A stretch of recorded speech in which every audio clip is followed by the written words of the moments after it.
សម្រាប់ថ្ងៃទី5ខែ8ឆ្នាំ2026នេះថ្ងៃនេះខ្ញុំសូមអំពាវនាវដល់បងប្អូនប្រជាកសិករទាំងអស់ដែលចង់បានជីធម្មជាតិហើយតម្លៃធូរថ្លៃបំផុតឥឡូវនេះជីរបស់ខ្ញុំនេះគឺផលិត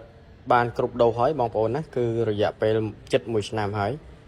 គឺជីនេះអាចប្រើប្រាស់បានហើយក៏អាចធ្វើជាមេជីបានដែរបងប្អូនណាអញ្ចឹងបើបងប្អូនមានចំណាប់អារម្មណ៍គឺខ្ញុំអាចលក់ចែកជូនបងប្អូននៅក្នុងតម្លៃត្រឹមតែ 150,000 រៀលទេក្នុង30លីត្របងប្អូនណា30លីត្រគឺ 150,000 រៀលបងប្អូនអាចយកទៅប្រើជាមួយនឹងដំណាំគ្រប់ប្រភេទបានទាំងបាញ់លើស្លឹកទាំងស្រោចនឹងគល់គឺបានទាំងអស់មិនត្រឹមតែប៉ុណ្ណោះបងប្អូនអាចទិញត្រឹមតែ10កាន10កាដុងណាបងប្អូន10កាដុងបងប្អូនយកទៅដាក់ចូលជាមួយនឹងទឹក 1000 លីត្រហើយបងប្អូនផ្អាប់ទុកចោលរយៈពេល3ខែបងប្អូននឹងទទួលបានជីធម្មជាតិដូចគ្នា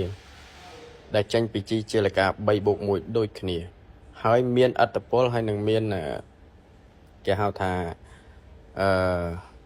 ការលូតលាស់គឺល្អដូចគ្នាគឺអត់ខុសគ្នាទេអញ្ចឹងប្រសិនបើបងប្អូនមានចំណាប់អារម្មណ៍បងប្អូនចង់បានប្រហែលជាក្នុងខែ8ចុងខែ8នេះខ្ញុំនឹងយកមកដាក់ដល់ភ្នំពេញហើយប្រហែលជាដាក់មកប្រហែលជា90ទៅ100កានអញ្ចឹងប្រសិនបើបងប្អូនមានចំណាប់អារម្មណ៍អីបងប្អូនអាចឆាតមកខ្ញុំបានណា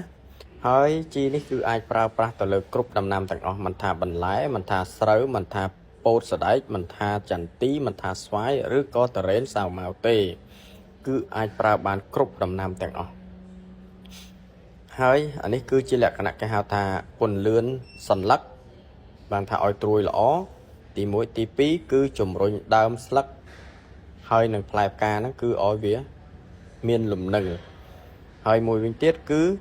យើងថែទាំក្តឹបឲ្យក្តឹបហ្នឹងគឺជាប់បានច្រើនអញ្ចឹងប្រសិនបើបងប្អូនមានចំណាប់អារម្មណ៍អីសូមបងប្អូនអាចឆាតមកក្នុង TikTok ខ្ញុំបានខ្ញុំនឹងផ្ញើ Telegram របស់ខ្ញុំឲ្យបងប្អូនអាចតាក់ទងបានហើយខ្ញុំនឹង add ចូល group សម្រាប់កសិកម្មសម្រាប់បងប្អូនដែលចង់បានជីធម្មជាតិ